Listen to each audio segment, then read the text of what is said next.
So friends, आज मैं आपको चाइल्ड्स प्ले यानी चक्की की कहानी बताने जा रहा हूँ। वैसे तो ये सब हम जानते हैं कि चक्की को चाइल्ड्स प्ले के नाम से जाना जाता है और ये कहानी बच्चों में बहुत ज़्यादा मकबूल है। ये इस तरह की हॉरर फिल्म है जिसने पूरी दुनिया में तहलका मचा दिया था और ख़ास तौर पे बच्चे इससे बहुत ज़्यादा खौफज़दा हुए थे। इस कहानी को बनाने वाले और उसके राइटर्स का इस तरह करने का कोई मकसद नहीं था। कल्ट ऑफ चकी मूवी के 7वां पार्ट है जो रिसेंटली 2017 में रिलीज़ हुआ। इस मूवी के टोटल 7 पार्ट्स बने हैं और फर्स्ट पार्ट इसका 1983 में आया था। मज़ीद इस मूवी पर और काम भी जारी है, लेकिन ये कुछ नहीं कहा सकते कितने पार्ट्स इसके और मज़ीद आने वाले हैं। इस मूवी में काफ़ी लोगों ने केसेस किया और अगेंस्ट थे कि बच्चों में ये मूवी बहुत ज़्यादा खौफ फैला रही है, इसकी वजह से बच्चे ना सो पाते हैं ना वो पढ़ पाते हैं। काफ़ी लोग अगेंस्ट होने के बावजूद भी ये मूवी आज तक चलती है। दोस्तों, मैं अभी आपको 1100 साल पहले एक फैमिली की कहानी बताने जा रहा हूँ जहाँ से चकी यानी चाइल्ड्स प्ले की असली कहानी शुरू हुई। थॉमस एल्सन और उसकी बीवी और उसके 7 बच्चे हुआ करते थे जो अमेरिका के शहर फ्लोरिडा में रहा करते थे। इनके घर में 2 मुलाजमीन भी थे, एक आदमी और एक औरत, और ये दोनों मियाँ बीवी अपने मुलाजमीन पे हर वक्त चिल्लाया करते थे और उनकी बेइज्जती किया करते थे। ये मियाँ बीवी बहुत ही ज़्यादा मगरूर थे और उनके मुलाजमीन इनसे तंग आ चुके थे। दोस्तों, वक्त गुजरता ही गया और उनके मुलाजमीन हत्ता कि इतना तंग आ गए कि वो ख़ुद ही इस नौकरी से जान छुड़ाना चाहते थे। दोस्तों, एक वक्त क्या हुआ कि जब थॉमस एल्सन की वाइफ जा रही थी तो उसको अपनी मुलाजिमा की आवाज़ सुनाई दी। जैसे इस औरत ने दरवाज़ा खोला तो उसकी मुलाजिमा कुछ पढ़ रही थी।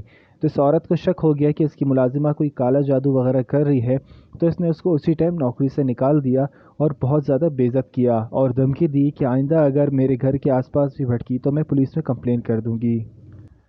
इनको बिल्कुल भी अंदाज़ा नहीं था कि इनकी मुलाजिमा इनसे किस तरीके से बदला लेने वाली है। दोस्तों, थॉमस के पास एक डॉल थी, जो डॉल इसको इसके बाबा ने जब ये जवान था तब इसको बर्थडे पे गिफ्ट की थी। इस डॉल का नाम इसने रॉबर्ट रखा हुआ था और ये डॉल कुछ 4 या 5 फुट जितनी लंबी थी। रॉबर्ट ने इस डॉल का काफ़ी अच्छे से ख्याल रखा तो हमेशा इसको अपने साथ रखता था। लेकिन उस मुलाजिमा ने इस डॉल पे कुछ इस तरह का जादू कर दिया था कि रॉबर्ट हमेशा इसी डॉल से बातें करता रहता और अपने बीवी बच्चों को ना टाइम देता और इस डॉल के पास से न जाने अनजाने में खौफजाने से आवाज़ आती, जिससे उसकी मुलाजिमीन जो नए रखे थे वो भी डर जाते और उसकी बीवी बच्चे भी डर जाते। दोस्तों, वक्त गुजरते गए, महीने और साल इसी तरह का सिलसिला चलता रहा। इनके घर में पैरानॉर्मल एक्टिविटीज़ होती रही और रॉबर्ट इतना चिड़चिड़ा हो गया कि वो बिल्कुल आपे से बाहर आ जाता था, ना ही अपने बीवी बच्चों को टाइम देता था और ना तो किसी और को।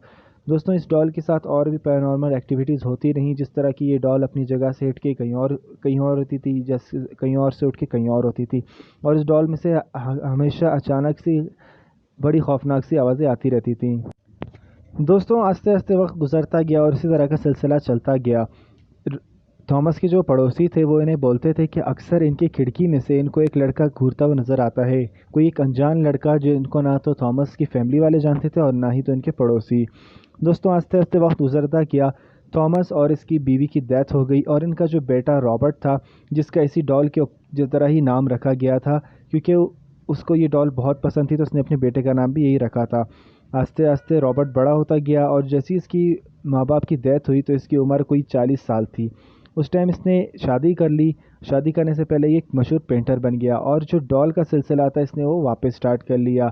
इसने इस डॉल को स्टोर रूम से निकाल दिया अपनी जवानी में और वापस रख दिया। इसकी बीवी इस चीज़ से बहुत ही नाखुश थी कि रॉबर्ट इससे ज़्यादा अपनी इस डॉल से प्यार करता है, हत्ता कि इसने एक पूरा कमरा सिर्फ इस डॉल के लिए रखा हुआ था और ये साइकोपैथन की तरह इसी डॉल से बातें करता और बोलता ये कमरा इसका है।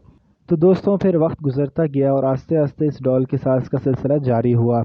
दोस्तों, ये डॉल इस बंदे के साथ इसकी पूरी ज़िंदगी रही और जितने भी इसके रिश्तेदार थे इसके पेरेंट्स की डेथ के बाद वो बिल्कुल ही नहीं आते, सिर्फ इस डॉल की वजह से। आस्ते आस्ते ये बंदा फुल साइको होता गया। डॉक्टर्स ने भी इसको जवाब दे दिया कि ये बंदा साइकिली तौर पर सही नहीं है और इसकी बीवी की भी पुरस्कार तरीके से मौत हो गई सिर्फ इस डॉल की वजह से। दोस्तों, ये बंदा वक्त गुजरते ही गुजरते अपनी जवानी से बुढ़ापे में पहुंच गया और इस डॉल के साथ हमेशा और 24 घंटे बातें करता रहता था। इस डॉल को अपनी गोद में रख के अपनी खिड़की से हर आने जाने वालों को गालियां देता था और जो भी इसके घर के पास से गुजरता था उसको अपने घर में कैद करने की कोशिश करता था। दोस्तों, अनकरीब रॉबर्ट की मौत हो गई और उसकी मौत के बाद ये डॉल आज भी फ्लोरिडा के शहर में एक म्यूज़ियम में रखी है जिसको रॉबर्ट द डॉल के नाम से जाना जाता है। तो दोस्तों, यही थी